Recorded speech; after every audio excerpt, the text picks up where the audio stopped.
Now students, जो next topic है हमारा सेंसेशन में वो है हेयरिंग। हमें दो ही सेंसेस पढ़ने हैं इसमें। एक हम पढ़ चुके हैं, डैट इज़ विजुअल सेंस, और जो सेकंड है वो हेयरिंग से रिलेटेड है। और हेयरिंग के सेंस में जो है वो हेयरिंग से रिलेटेड जो स्टिमुलस है उसको देखेंगे और साथ में स्ट्रक्चर ऑफ ईयर को डिस्कस करेंगे। तो हेयरिंग में physical characteristics and psychological dimensions of sound को देखेंगे, क्योंकि हेयरिंग के लिए जो स्टिमुलस है वो साउंड है। और स्ट्रक्चर ऑफ ईयर, जैसे स्ट्रक्चर ऑफ आई पढ़ा था, इसी तरह स्ट्रक्चर ऑफ ईयर पढ़ेंगे, जिसमें outer ear and middle ear को इस लेक्चर में कवर करेंगे। और जो नेक्स्ट है इसका हाफ पार्ट, उसको नेक्स्ट टॉपिक में कवर कर लेंगे, तो ये चैप्टर हमारा ख़त्म हो जाएगा। ओके स्टूडेंट्स, नेक्स्ट है introduction to hearing and stimulus. अब यहाँ पर stimulus for hearing is sound, और जो साउंड है ये रेपिटेटिव होता है in pressure of a medium. अभी आप जब बात करेंगे प्रेशर ऑफ अ मीडियम, तो यहाँ पर मीडियम जो है वो एयर है। एयर के प्रेशर में अगर स्टिमुलस रेपिटेटिव होगा तो साउंड प्रोड्यूस होगी। अगर स्टिमुलस रेपिटेटिव नहीं है तो साउंड जो है वो प्रोड्यूस नहीं होगी और हेयरिंग का प्रोसेस कंप्लीट नहीं होगा। और ऐसा एटमॉस्फेयर जहाँ पर एयर नहीं है वहाँ पर साउंड जो है वो एग्जिस्ट नहीं करती। और साउंड जो है वो प्रोड्यूस्ड होती हैं जब किसी ऑब्जेक्ट से, तो उस ऑब्जेक्ट की सरफेस जो है वो वाइब्रेट कर रही होती है। अगर वाइब्रेशन नहीं होती तो साउंड प्रोड्यूस नहीं होते। अब यहाँ पर बात की थी कि repetitive in pressure. Repetitive in pressure जो है वो ईच टाइम जब ऑब्जेक्ट जो है वो वाइब्रेट करता है, वाइब्रेशन में मूवमेंट होती है, आउटवर्ड मूवमेंट होती है और इनवर्ड होती है। जब आउटवर्ड मूवमेंट होगी उस सरफेस की तो प्रेशर जो है वो इंक्रीज़ होगा, और जब इनवर्ड अंदर की तरफ उसकी सरफेस मूव करेगी तो प्रेशर डिक्रीज़ होगा। तो ये क्या है, रेपिटेटिव इन प्रेशर, कि प्रेशर जो है इंक्रीज़ और डिक्रीज़ हो रहा है। जब प्रेशर इंक्रीज़ और डिक्रीज़ होगा due to the vibration of an object, तो वहाँ पर साउंड्स प्रोड्यूस होंगी। अब इसकी एग्जांपल एक ड्रम की सरफेस को ले सकते हैं कि ड्रम की जो सरफेस है वो इनवर्ड और आउटवर्ड जब मूव करती है तो प्रेशर इंक्रीज़ और डिक्रीज़ होता है, जिसकी वजह से साउंड प्रोड्यूस होते हैं। और यहाँ पर ये जनरल बात हो रही है, यहाँ पर स्पीच की बात देख लेते हैं कि जब हम लोग बोल रहे होते हैं जो आवाज़ें आ रही हैं वो कैसे आ रही हैं, कि उसमें जो ऑब्जेक्ट मूव कर रहा होता है डैट इज़ वोकल कॉर्ड, जो हमारे बिल्कुल गले में है। तो वोकल कॉर्ड जब मूव करता है उसी मूवमेंट की वजह से वाइब्रेशन जो है वो होती हैं। और मीडियम जो है वो ईयर ही है यहाँ पर भी। तो एयर में जो वोकल कॉर्ड है उसकी वाइब्रेशन से जो है वो साउंड वेव्स प्रोड्यूस होती हैं। और फिर स्पीच में हमारी जो है वोकल कॉर्ड मूव कर रहा होता है और फ्लक्चुएशन इन प्रेशर भी है। तो फ्लक्चुएशन इन प्रेशर होंगी क्योंकि जो हमारा वोकल कॉर्ड है वो इनवर्ड और आउटवर्ड उसकी वाइब्रेशन की वजह से एयर प्रेशर चेंज होगा और इस तरह से वो जो वेव्स हैं वो हवा में स्प्रेड हो जाएंगी। तो wave is a repetitive variation in pressure, यहाँ पर ये वेव की डेफिनेशन है। Wave is the repetitive variation in pressure that spreads out in 3 dimensions. अब 3 डायमेंशंस ऑफ ईयर हैं। ईयर के 3 डायमेंशंस में जो है वेव वो स्प्रेड हो जाती है। वो तो था आपका जनरल इंट्रोडक्शन। अब यहाँ पर है physical characteristics of sound. Physical characteristics of sound जो है वो वही है जो हमने पहले पढ़े हैं लाइट वेव के लिए विजन में। अब sound is represented graphically by wave forms and there are the following characteristics of sound. अब यहाँ पे वेव एम्पलीट्यूड या वेव इंटेंसिटी, जिसको हम पहले जो है वो स्ट्रक्चर ऑफ आई में जो वीएन का स्टिमुलस था उसमें पढ़ चुके हैं लाइट, क्योंकि वो भी उसकी भी वेवलेंथ होती है, वेव्स की फॉर्म में होती है। तो उसमें पढ़ चुके हैं कि वेव एम्पलीट्यूड क्या होती है, इंटेंसिटी होती है। और इंटेंसिटी को हाइट जो है वेव की वो जो है वो इंटेंसिटी होती है। Height of wave is intensity, ये नज़र आ रहा है आपको। वेवलेंथ या पीक टू पीक डिफरेंस जो है वो होती है। अब यहाँ पर एक साइकिल है और यहाँ पर ये दूसरा साइकिल है, तो इन दोनों के दरमियान में ये जो डिफरेंस है डैट इज़ वेवलेंथ।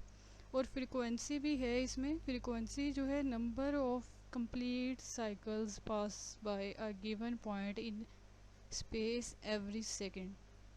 अब ये तो उसकी कंप्लीट डेफिनेशन, लेकिन फ्रीक्वेंसी क्या है कि ये जितनी भी आपको ये साइकिल्स कंप्लीट हुए नज़र आ रहे हैं, this is the frequency of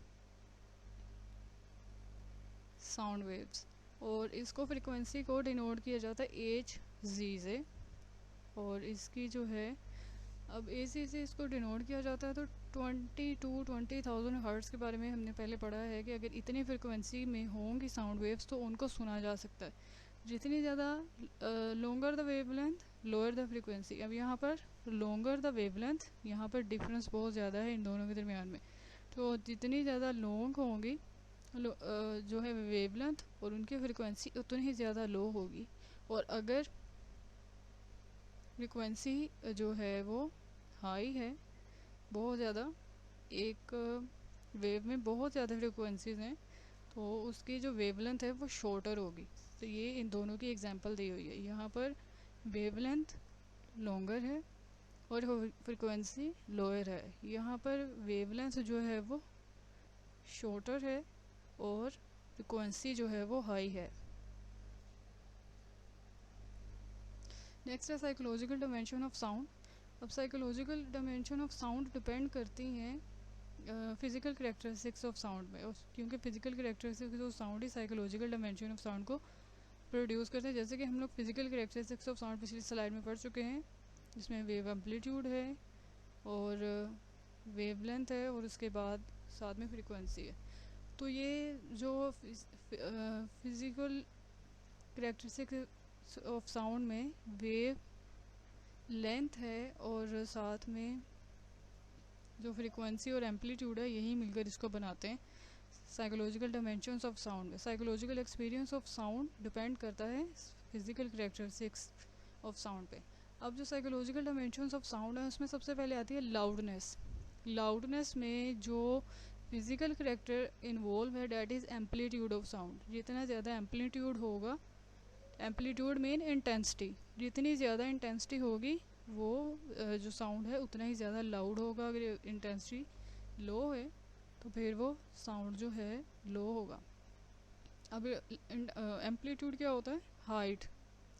height of wavelength. अगर आप यहाँ पे देखें तो इसकी इंटेंसिटी काफ़ी ज़्यादा है और इसकी इंटेंसिटी काफ़ी लो है, तो फिर इसकी जो है वो ये लाउड होगी as compare to this wavelength. और इसको डेसिबल्स में मेजर किया जाता है और 0 is the minimum detectable sound for normal hearing. इसके बाद है पिच। ये हाई और लो टोन ऑफ अ साउंड जो है वो डिपेंड करती है फ्रिक्वेंसी ऑफ साउंड में। और 20 हर्ट्ज से 20,000 हर्ट्ज ऑफ फ्रिक्वेंसी साउंड्स को आसानी से सुना जा सकता है। ये थ्रेशोल्ड में भी पढ़ा था कि ये लोअर थ्रेशोल्ड है और ये अपर है, एब्सोल्यूट थ्रेशोल्ड और टर्मिनल थ्रेशोल्ड। इसके बाद टिम्बर है, it is the quality of sound. अब क्वालिटी ऑफ साउंड को देखना है तो यहाँ पर ये है कि इसमें 2 टाइप्स हो सकती हैं। If the wave forms are unrelated then it is noise. अब यहाँ पर ये अनरिलेटेड हैं वेव फॉर्म्स, तो ये बिल्कुल शोर की शक्ल में है। लेकिन अगर वेव फॉर्म जो है वो सिस्टमेटिकली जनरेट हो रही हैं and have a systematic relationship with fundamental frequency, तो फिर वो म्यूज़िकल वेव्स होंगी, वो नॉइस नहीं होगा, वो म्यूज़िकल होंगे। अगर इस सीक्वेंस में है, सिस्टमेटिक वे में है और सिस्टमेटिक रिलेशनशिप है विद फंडामेंटल फ्रीक्वेंसी का वेव फॉर्म का, तो फिर ये म्यूज़िकल वेव्स होंगी। उसके बाद है स्ट्रक्चर ऑफ ईयर में। स्ट्रक्चर ऑफ ईयर जो है वो सेंस ऑर्गन है और सेंस ऑर्गन ऑफ हेयरिंग, और इसको डिवाइड किया है 3 सेक्शन में। जैसे आई को डिवाइड किया था 3 सेक्शन में, इसमें outer ear, middle ear and inner ear है। तो यहाँ पर ये देखें कि ये आउटर ईयर में जो पार्ट्स आते हैं ये मिडल में और ये इनर ईयर में आते हैं। तो आउटर ईयर में जो फर्स्ट पार्ट है that is pinna, outer visible part of the year. ये वाला जो कान हमें बाहर से नज़र आ रहा होता है उसको पिन्ना कहते हैं। और इसका फंक्शन क्या है कि ये साउंड वेव्स को कलेक्ट करता है, जितनी भी यहाँ पर आ रही हैं इसको फनल करता है, funnel them to the auditory canal. अब इसके बाद ये सेकंड पार्ट जो है, ये जो ट्यूब सी लंबी सी नज़र आ रही है कान के अंदर, तो ये ऑडिटरी कैनल है। इसका काम है पिन्ना का कि ये साउंड वेव्स को कलेक्ट करके ये इसको ऑडिटरी कैनल में आगे भेज देता है। नेक्स्ट है ऑडिटरी कैनल। ऑडिटरी जो स्लाइटली बेंट है, ये यहाँ से अगर देखा जाए तो ये बिल्कुल सीधी नहीं है, यहाँ से बेंट हुई है, मुड़ी हुई है। और इसकी जो अप्रोक्सीमेटली लेंथ है वो 2.5 सेंटीमीटर है और 2 मिलीमीटर इन डायमीटर, मतलब इसका जो जो गोल चीज़ होती है उसका डायमीटर ही होता है।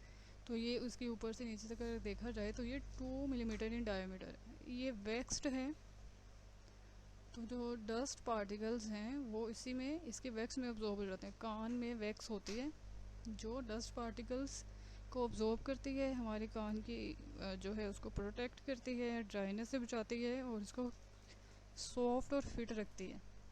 इसके अलावा जो हमारे ऑडिटरी कैनल है ये डायरेक्शनल माइक्रोफोन की तरह काम कर रहा होता है।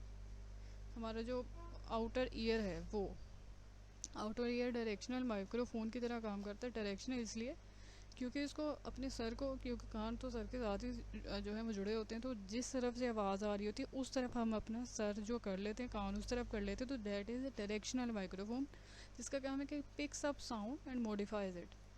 तो ये कान जो है फनल करता है, कलेक्ट करता है और फनल करता है साउंड्स को इन ऑडिटरी कैनल, और फिर यहाँ से ये डायरेक्शनल माइक्रोफोन की तरह ही काम कर रहा है। ये आउटर ईयर जो है उसको फिर सेंड कर देता है ये मिडल ईयर में। इसके बाद नेक्स्ट मिडल ईयर स्टार्ट हो रहा है। तो मिडल ईयर में जो फर्स्ट पार्ट है डेट इज़ ईयर ड्रम, जिसको कान का पर्दा भी कहते हैं। Outer most membrane is called ear drum. अब ये यहाँ पर नज़र आ रही है कि ये ईयर ड्रम है, ये वाला जो कान का ये पर्दा है, तो इसको टिम्पैनिक मेम्ब्रेन भी कहते हैं। ईयर ड्रम जब साउंड्स आएंगी पिन्ना कलेक्ट करके इसको ऑडिटरी कैनाल में भेजेगा, फिर यहाँ से ये साउंड जाके इस कान के पर्दे के साथ टकराती हैं। तो जैसे ही ये कान के पर्दे के साथ टकराती हैं तो इसमें वाइब्रेशंस स्टार्ट हो जाती हैं, और जैसे ही इसमें वाइब्रेशन स्टार्ट होंगी तो फिर साउंड जो है वो यहाँ पे प्रोड्यूस होना शुरू हो जाएगा। नेक्स्ट है ओसिकल्स हैं। जब एयर ड्रम ट्रांसमिट करता है वाइब्रेशंस को तो ये आगे जाती हैं नेक्स्ट वेरी स्मॉल जो है टाइनी बोन्स के साथ जाके ये जो है वो वाइब्रेशन ट्रांसमिट कर देता है एयर ड्रम। तो ये एयर ड्रम के बाद ये बोन्स हैं 3, इनको ओसिकल्स कहते हैं।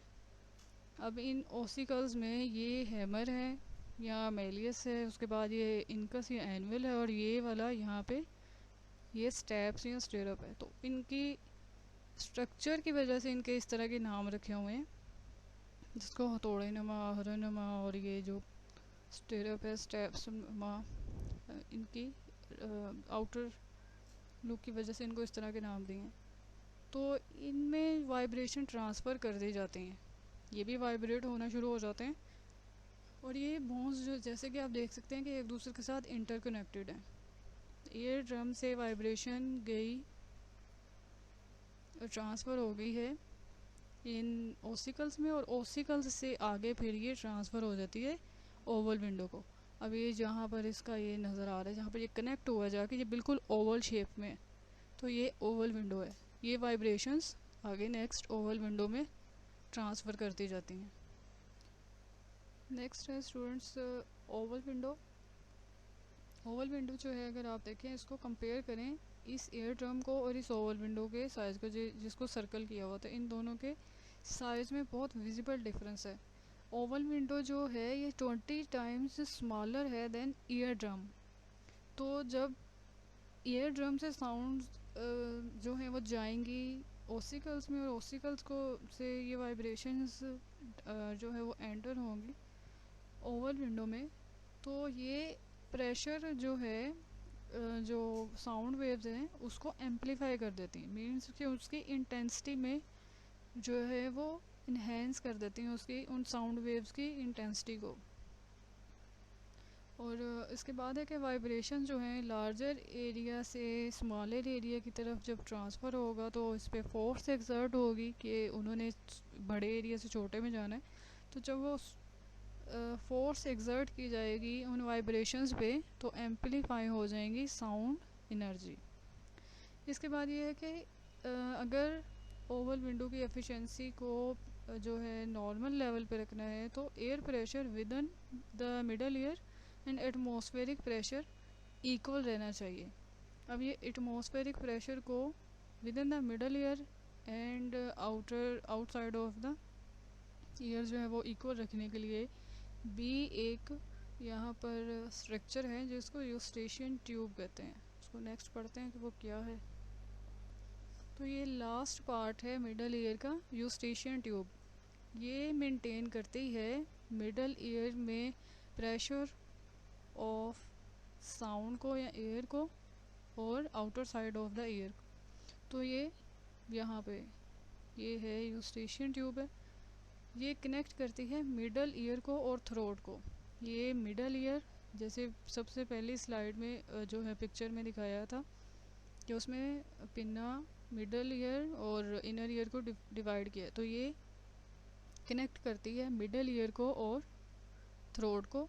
अब ये यहाँ पर होता है कि जैसे ही हम अपने मुंह खोलते हैं कोई चीज़ खा रहे होते हैं तो जो साउंड वेव्स हमारे कान में एंटर हो रही होती अगर उनका pressure outside of the ear कम या ज़्यादा हो तो या तो हमारी गले से हवा जो है वो एंटर हो जाती है या वो हमारे गले से होते हुए हवा जो है वो बाहर जो है निकल जाती है, जिसकी वजह से प्रेशर जो है with in the year and with in the outside of the atmosphere में इक्वल रहता है और नॉर्मल फंक्शनिंग होती रहती है ईयर की।